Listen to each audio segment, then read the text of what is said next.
জড় জগতে মহাপুরুষেরা মানব সমাজের কল্যাণ সাধনের জন্য সেবা করতে অত্যন্ত উৎসুক, কিন্তু প্রকৃতপক্ষে পরমেশ্বর ভগবান সম্বন্ধীয় আধ্যাত্মিক জ্ঞান বিতরণ করা থেকে বড় সেবা আর নেই। কিছুদিন আগে আমাদের ফেনী এবং কুমিল্লা বন্যা হয়েছে, আর বন্যার্থদের জন্য অনেক খাবার দাবার দেওয়া হয়েছে। আমাদের মন্দির থেকে অনেক খিচুড়ি রান্না করে করে নিয়ে সেখানে দেওয়া হয়েছে, বুঝতে পারছেন? সে যে বন্যার্থদের যে খিচুড়ি দেওয়া হলো, এটা কত ঘন্টার মানে উপকার করা হলো? যখন খিচুড়ি বিতরণ করা হলো এটা নিশ্চয়ই উপকার করা হলো, কিন্তু কতক্ষণের উপকার? এক বেলা পর আবার খেতে লাগবে না? তার লাগবে। দুর্গাপূজা অনেকে কাপড় চোপড় কিনছে, অনেকে আবার কাপড়ও কি দিচ্ছে, দান করছে।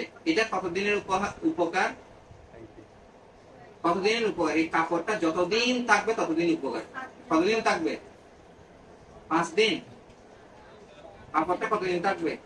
যতদিন 6 মাস, 3 মাস, ছিঁড়ে না যাওয়া পর্যন্ত, এতটুকু উপকার না? তারপর আর কি ধরনের করা যায়?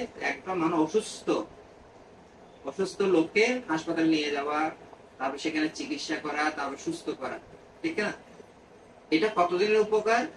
যতদিন পর্যন্ত আরেকটা রোগ তাকে আক্রমণ না করছে ততদিনের জন্য।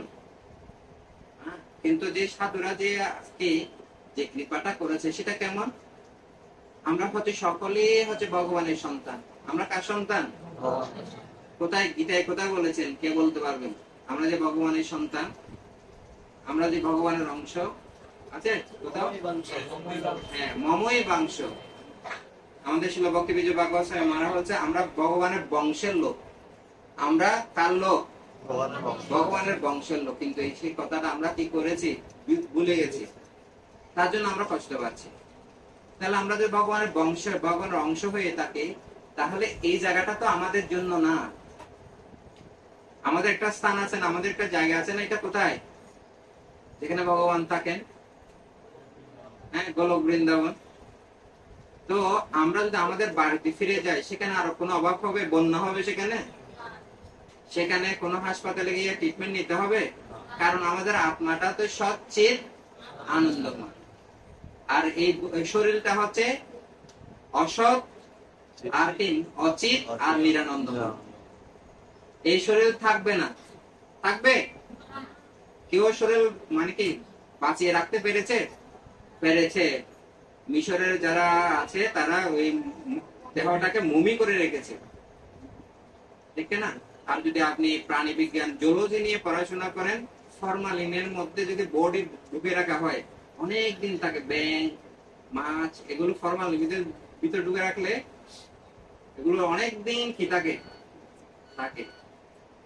তো কিন্তু ওভাবে তো রাখা যাবে না। রাখা যাবে না, তো এটা নষ্ট হবে। অসৎ, অচিত আর কি নিরানন্দ। শরীরটা হচ্ছে নিরানন্দ, আনন্দের কোনো সুযোগ নেই। আর ভগবত ধাম হচ্ছে সচ্চিত আনন্দ। হ্যাঁ, মনে করেন যে আপনার কোনো ছেলে অথবা আপনি পড়াশোনা করছেন, বাহিরে কোনো হোস্টেলে পড়াশোনা করছেন, থেকে পড়াশোনা করছেন, বাড়িতে যখন আসেন তখন আনন্দ বেশি নাকি হোস্টেলে থাকলে বেশি আনন্দ? বাড়িতে কোনো রান্না বান্না করতে হবে না, মা রান্না করে দেবে, তাই না? কাপড় চোপড় কে ধুয়ে দেবে? হ্যাঁ, বাড়িতে আসা মানে রিল্যাক্স, ঠিক না? আনন্দ। তো আমরা এখন যেখানে আছি সেটা হচ্ছে আমরা কোথায় আছি? আমরা এখন বাইরে আছি, প্রবাসী আমরা এখন। মাতাজিদের জিজ্ঞেস করলে ওরা বলেন, হ্যাঁ মাতাজি, যারা বিবাহ হয়েছে আপনাদের বাবার বাড়ি কোথায়? বলবেন একটা জায়গায়। শ্বশুর বাড়ি কোথায়? এই জায়গায়। তাহলে আপনার বাড়িটা কোথায়? আমার বাড়িটা নেই, ঠিক আছে? আমার বাড়ি নেই, বাবার বাড়ি এই জায়গায়, শ্বশুর বাড়ি এই জায়গায়, আমার বাড়ি নেই। আমরা জানি আপনার বাড়ি কোথায়। কোথায় আমাদের বাড়ি? আমাদের গোলক বৃন্দাবন। অন্তহিংসা মানে হচ্ছে তাদেরকে, এই সমস্ত জীবকে ভগবানের কাজ মুখী করা হচ্ছে, ভগবান ধামে নিয়ে যাওয়ার ব্যবস্থা করা হচ্ছে, ঠিক আছে? এই সেবাটা করছে। এই থেকে বড় সেবা আর নেই। মনে করেন একটা ছেলে হারিয়ে গেছে, ঠিক আছে? ছেলেটা ফুটপাতে বসে বসে কান্না করছে, কেউ তাকে একটা খাবার দিচ্ছে, কেউ তাকে একটা ড্রেস দিচ্ছে, কেউ তাকে একটা ওষুধ দিচ্ছে, কিন্তু আরেকটা ব্যক্তি তাকে চিনতে পেরেছে, তারে তুমি অমুক বাবুর ছেলে, ধরে তার বাবার কাছে পৌঁছে দিল, তখন কোনটা উপকার বেশি হলো? বাবার কাছে পৌঁছে দেওয়া। তো আমাদের আন্তর্জাতিক কৃষ্ণ ভাবনামৃত ভক্তরা, আচার্যরা কি করছেন? হারানো সন্তান, কৃষ্ণের হারানো সন্তানকে কৃষ্ণের সাথে ফিরিয়ে দিচ্ছেন, ফিরিয়ে দিচ্ছেন। ফলে যখন কৃষ্ণের সাথে পরিচয় হচ্ছে তখন আর দুঃখ থাকছে না, দুঃখ দূরে গেল, চিন্তা না রহিল, চোদিকে আনন্দ দেখি। হ্যাঁ, আমি দুঃখ দূরে গেল, ঠিক আছে। আগে চিন্তা করতাম কিভাবে খাবো, কোথায় যাব, কত টেনশন। আর যখন আমরা বাড়িতে ফিরবো তখন সমস্ত টেনশন কার? বাবা। আর আমাদের বাবা হচ্ছে কৃষ্ণ মাতা, কৃষ্ণ পিতা, কৃষ্ণ ধনপ্রাণ। কৃষ্ণের কাছে কোনো অভাব আছে? আছে কিনা? কৃষ্ণের কাছে কোনো অভাব নেই। কৃষ্ণের কাছে যারাই যাবে তারাই সুখী হয়ে যাবে, ঠিক আছে। তো এই সাধুরা কি করছেন? কৃষ্ণ বলছেন যে আমার এই দুষ্ট ছেলেগুলো আমার কথা শুনছে না, এরা বাইরে গিয়ে বুঝছে, তুমি একটু আমার হয়ে গিয়ে একটু বুঝিয়ে সুঝিয়ে আমার কাছে নিয়ে আসো না, ঠিক আছে। এই সাধু সন্তরা কি করছেন? এই সমস্ত যারা শুনছি না কথা তাদেরকে বুঝিয়ে সুঝিয়ে কৃষ্ণের কাছে নিয়ে আসে। তাহলে এটা বড় সেবা কিনা?